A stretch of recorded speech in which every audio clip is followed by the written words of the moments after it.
નમસ્તે વિદ્યાર્થી મિત્રો, સેમ 2 સીસી અને સી 102 અમેરિકન ક્રાંતિના કારણો અને પરિણામો વિશેની આપણે ચર્ચા કરતા હતા અગાઉ.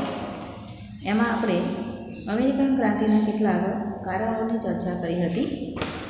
એમાં મુખ્ય કારણોની આપણે વાત કરીએ તો પહેલું કારણ હતું સપ્તવાર્ષિક યુદ્ધો, જેના કારણે અમેરિકન વાસીઓને અસંતોષ થયો હતો અને લોકોએ તેનો વિરોધ કર્યો હતો. બીજું, જીતાયેલા પ્રદેશો બાબતે સંઘર્ષ. ત્રીજું હતું નૌકાયાનના કાયદા. ચોથું હતું ખાણ અંગેનો કાયદો. પાંચમું ચલણી નાણાં અંગેના કાયદા. છઠ્ઠું હતું લશ્કરી વ્યવસ્થા અંગેના કાયદાઓ. સાતમું કારણ હતું મુદ્રાધારો. આઠમું કારણ હતું ટાઉન્સેન્ડના કાયદા. નવમું કારણ હતું સ્વતંત્ર પ્રાપ્તિની તીવ્ર ધગશ અને અમેરિકન નેતાઓ. ક્રાંતિના મુખ્ય બનાવની આપણે વાત કરીએ તો તાત્કાલિક કારણ જેને કહી શકીએ તેવો એક બનાવ બન્યો હતો કે જેના કારણે અમેરિકન ક્રાંતિ એ જોર પકડ્યું હતું. તેવું મુખ્ય કારણ કહી શકીએ તો બોસ્ટન ટી પાર્ટીનો બનાવ હતો, જે બોસ્ટન બંદરે થયો હોવાથી તેનું નામ બોસ્ટન ટી પાર્ટી બનાવ તરીકે ઓળખવામાં આવે છે. કારણ કે બોસ્ટન બંદરે ચાની પેટીઓ ભરેલું આવેલું વહાણ એ અમેરિકન સંસ્થાનવાદીઓએ રેડ ઇન્ડિયનનો વેશ ધારણ કરીને તે દરેક પેટીઓ દરિયામાં પધરાવી દીધી હતી. ત્યારબાદ સ્વતંત્રતાની જાહેરાતની વાત કરીએ તો કેટલાક અમેરિકન નેતાઓએ આગળ વધીને ઇંગ્લેન્ડ સામે યુદ્ધ જાહેર કર્યું અને તેમાં તે લોકોએ સ્વતંત્રતા પ્રાપ્ત કરી હતી. ત્યાં સુધી આપણે જોયું હતું. હવે અમેરિકન ક્રાંતિના પરિણામો વિશેની વાત કરીએ તો કે આ ક્રાંતિ થઈ તો તેના કયા પરિણામો આવ્યા, બરાબર, અમેરિકામાં કઈ ઘટનાઓ બની, બરાબર, અને ક્રાંતિ પછી તે લોકો કઈ રીતે જીવન જીવવા લાગે તેના વિશેની વાત કરીએ તો વિશ્વ ઇતિહાસમાં પહેલી જ વાર સામ્રાજ્યવાદનો સામનો કરતા સંસ્થાનવાસીઓની જીત થઈ. આ ક્રાંતિએ દુનિયાના ગુલામ રાષ્ટ્રોને ખાતરી કરાવી કે એટલે કે દુનિયામાં આના સિવાય પણ અનેક ઘણા એવા દેશો હતા જે ગુલામી નીચે જીવતા હતા.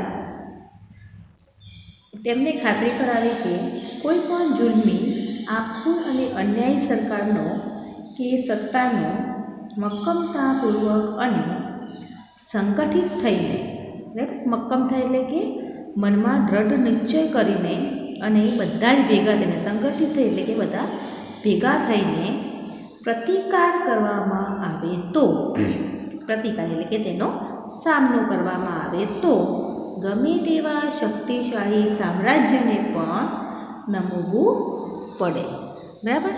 સામ્રાજ્ય હોય, કોઈ જૂથ હોય, ગમે તેવા શક્તિશાળી સામ્રાજ્યને પણ નમતું ઝૂકવું પડે. કારણ કે શું છે, મક્કમ દ્રઢ નિશ્ચય છે અને બીજું છે સંગઠિત એટલે કે બધા ભેગા થાય. આ ક્રાંતિના પરિણામો આપણે જોઈએ તો પહેલું પરિણામ જોઈએ તો નવા રાષ્ટ્રનો જન્મ. પહેલું પરિણામ શું આવ્યું તો નવા રાષ્ટ્રનો જન્મ.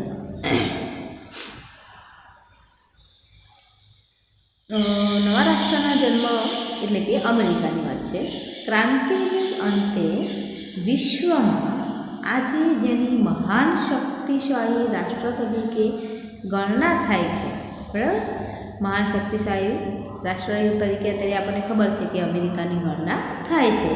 તે અમેરિકાના નવા રાષ્ટ્રનું સર્જન એટલે કે નવા રાષ્ટ્રનું સર્જન મતલબ જે ઇંગ્લેન્ડના ગુલામી નીચે જીવતો હતો તે નવા રાષ્ટ્રનું સર્જન થયું. તે સંસ્થાનો એક સંયુક્ત અમેરિકન રાજ્યમાં ભળી ગયા. સંયુક્ત અમેરિકન રાષ્ટ્રમાં એટલે કે જે 13 સંસ્થાનો અલગ અલગ હતા એ 13 સંસ્થાનો એક થઈ ગયા અને USA ઇંગ્લેન્ડની ગુલામીમાંથી છૂટ્યા બાદ અમેરિકાએ બહુ ઓછા સમયમાં રાજકીય, આર્થિક અને લશ્કરી ક્ષેત્રે નોંધપાત્ર વિકાસ સાધીને આજે વિશ્વના પ્રથમ હરોળના દેશોમાં પોતાનું સ્થાન જમાવ્યું છે. એટલું જ નહીં પણ માનવીને સૌપ્રથમ ચંદ્ર પર ઉતારીને વૈજ્ઞાનિક ક્ષેત્રે નોંધપાત્ર સિદ્ધિઓ હાંસલ કરી છે. બરાબર, એટલે કે અમેરિકાની આપણે વાત કરીએ તો અમેરિકાએ આજે જે ઇંગ્લેન્ડની ગુલામી નીચે હતું તે અત્યારે એટલી બધી સિદ્ધિ પ્રાપ્ત કરી છે કે આખા વિશ્વમાં તેની પ્રથમ કક્ષાએ નોંધ લેવાય છે. બીજું પરિણામ જોઈએ આપણે તો બીજું પરિણામ હતું સમવાય તંત્રની સ્થાપના.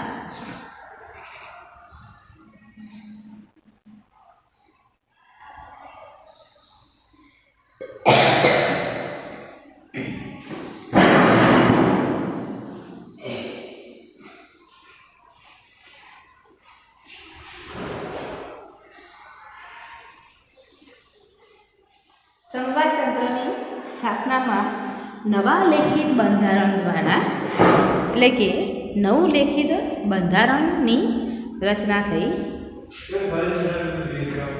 હા કેટલા નહીં લાવી દીધી પછી આલી ગઈ નહીં પણ હું લાવી ભૂલી જવું જા કે જે નહીં લાવી દેવા.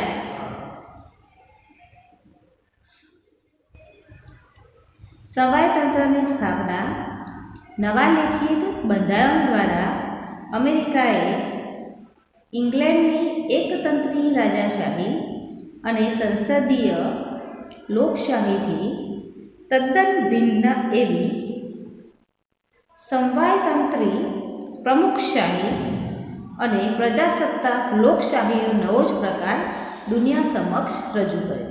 બરાબર, પ્રજાસત્તાક એટલે કે લોકો દ્વારા ચાલતું શાસન, પ્રમુખશાહી, આ બંને પ્રકારના જે શાસનો છે એ શાસનોએ અમેરિકાએ દુનિયાને નવા આપેલા છે એટલે આ તેને રજૂ કર્યા. આજે વિશ્વમાં અનેક રાષ્ટ્રોએ સમવાયતંત્રની સરકારના આ પ્રયોગની ઉમળકાભરે આવકાર્યા છે. ત્રીજો મુદ્દો વાત કરીએ તો નંબર 3 આપખુદશાહી અને સામ્રાજ્યવાદના પતનની શરૂઆત. આપખુદશાહી અને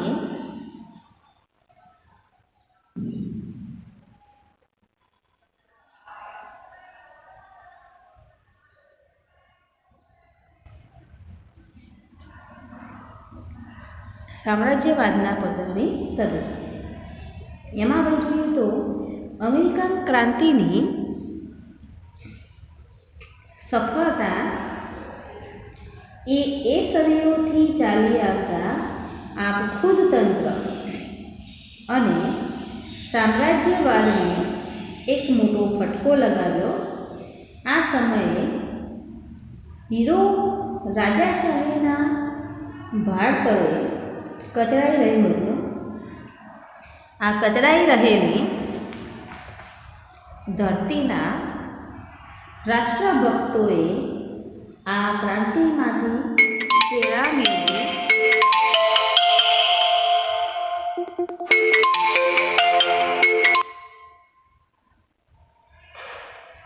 પ્રેરણા મેળવીને સામ્રાજ્યવાદ સામે માથું ઉંચક્યું.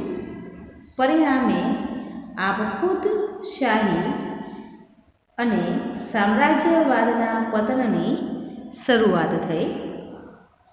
બરાબર, હવે ચોથો મુદ્દો આપણે જોઈએ તો ચોથો મુદ્દો છે ઇંગ્લેન્ડની આબરૂને લાગેલો કલંક.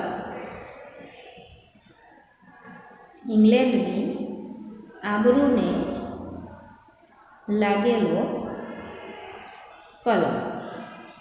કારણ કે ઇંગ્લેન્ડ જે છે એ અમેરિકનની ક્રાંતિ સમયે અને એ પહેલાં આખા વિશ્વમાં મહાસત્તા તરીકે ઓળખાતું હતું. માટે એવું કહેવાય છે કે ઇંગ્લેન્ડની આબરૂને લાગેલો કલંક.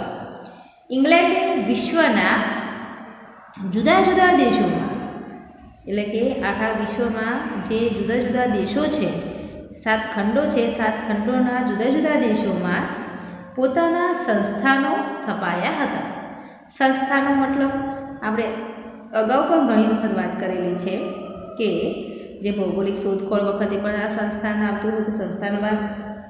કારણ કે યુરોપના દેશોએ પોતાના વેપાર માટે અને પોતાની માલની નિકાસ માટે કેટલાક સંસ્થાનો એશિયા અને આફ્રિકાના ખંડોમાં સ્થાપ્યા હતા. એમાં આપણા ભારતમાં પણ અંગ્રેજોએ આવા સંસ્થાનો સ્થાપ્યા હતા. પોર્ટુગીઝોએ સ્થાપ્યા હતા, ફ્રેન્ચોએ સ્થાપ્યા હતા, એટલે કે ફ્રાન્સના લોકોએ પણ સ્થાપ્યા હતા. બરાબર, ડચો, વલંદાઓ, દરેકે દરેક જે યુરોપના દેશો છે એ દેશોએ ભારતમાં અને એ સિવાય એશિયા અને આફ્રિકાના ખંડોમાં પણ આવા સંસ્થાનો સ્થાપ્યા હતા. એમાં અમેરિકાના સંસ્થાનો મોટા પાયે હતા. તેથી એમ કહેવાતું કે તેના સામ્રાજ્યમાં કદી સૂર્ય આથમતો નથી.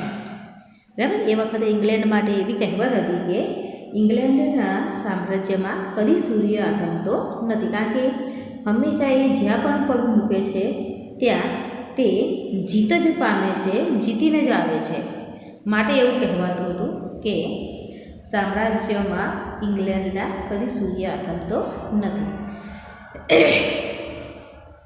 પરંતુ આ ક્રાંતિએ સફળતા મળતા, એટલે કે અમેરિકન ક્રાંતિ જે થઈ એ અમેરિકન ક્રાંતિને સફળતા મળતા ઇંગ્લેન્ડની સામ્રાજ્યવાદી ટોળમાં ઇંગ્લેન્ડની રાજકીય આબરૂને કલંક લાગ્યો.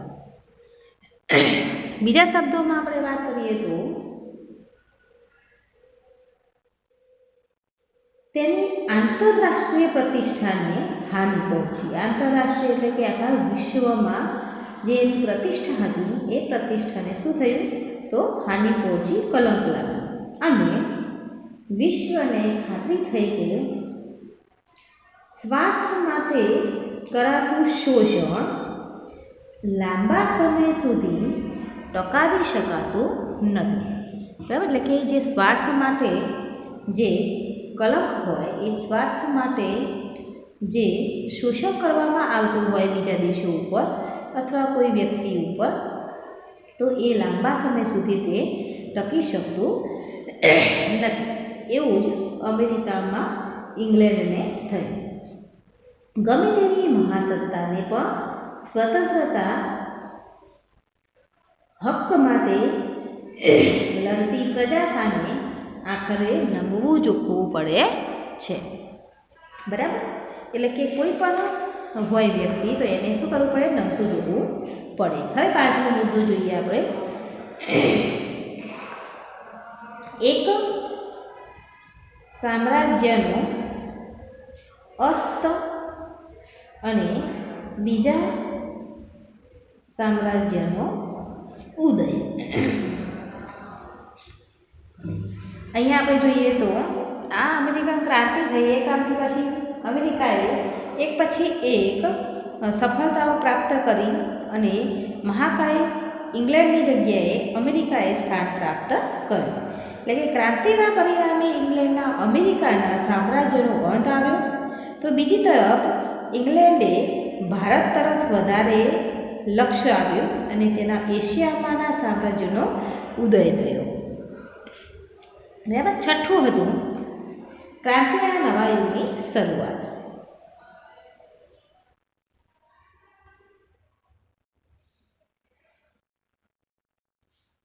અમેરિકન ક્રાંતિએ વિશ્વમાં દબાયેલી, કચડાયેલી અને ગુલામ પ્રજાના દિલમાં ક્રાંતિનો મંત્ર મૂક્યો અને વિશ્વમાં ક્રાંતિના નવા યુગની શરૂઆત થઈ.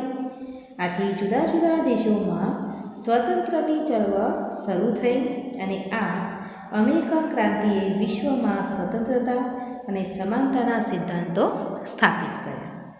સાતમું આપણે જોઈએ તો ફ્રાન્સ અને સ્પેનને થયેલા પ્રાદેશિક લાભો, એટલે કે અમેરિકાની જે ક્રાંતિ થઈ અમેરિકાની ક્રાંતિથી સ્પેનને કયા લાભો થયા તેની વાત છે.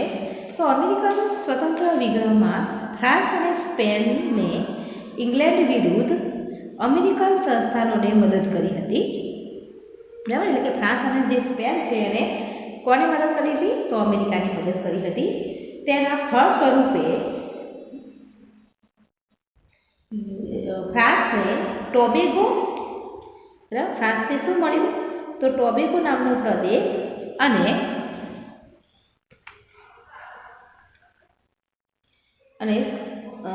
સેનેગલ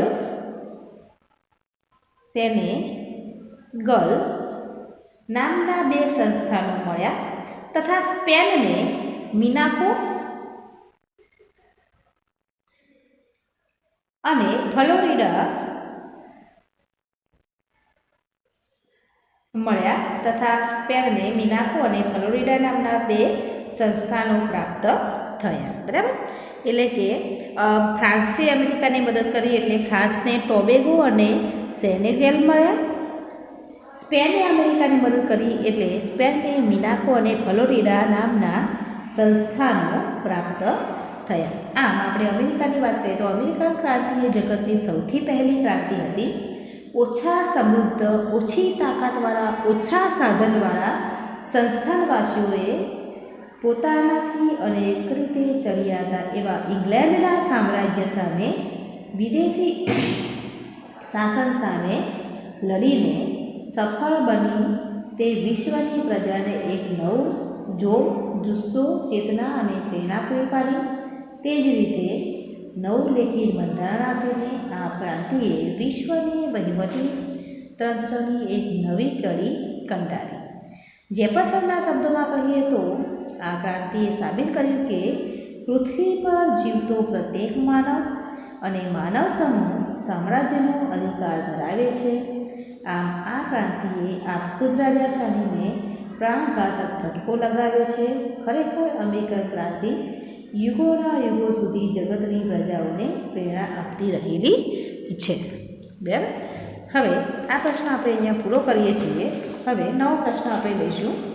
બરાબર.